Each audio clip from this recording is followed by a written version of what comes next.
Providing a cleaner and safer home is Nassau Duct Cleaning's top priority. You're just constantly circulating dust and debris in your house if your system's not clean.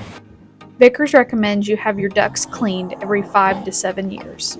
So we go all the way up into the duct system, into each one of those duct runs. After we do that, we get all the vents cleaned and sanitized and put back up.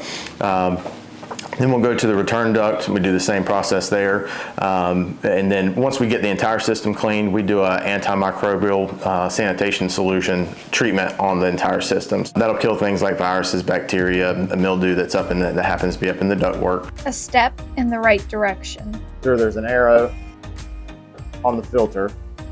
And so you want that arrow pointing with the flow of air. So the air is getting pulled from outside into this box and then into the bottom of this unit. There's a wire screen on the back of this that helps hold that fabric in place. And so if you get this turned around the wrong way, the filter's not working like it should, and it'll actually restrict the airflow of the unit. Although considered routine maintenance, Vickers says keeping your air ducts and dryer vents clean contribute to healthier lungs and a safer home. Why do I need to get my dryer vent clean? If a dryer is on the interior wall of the house, it's going to vent up and out the roof. That will accumulate a lot of lint and a lot of buildup in that dryer duct. And so that really should be cleaned once a year, once every 2 years at the most. And it's one of the top reasons for house fires in America. So this is something that really should be a priority.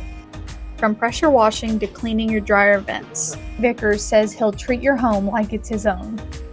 It feels good to be able to go in and solve a problem for somebody. Stay out of the ductwork and leave it to the professionals. Visit their website or follow them on social media to learn more.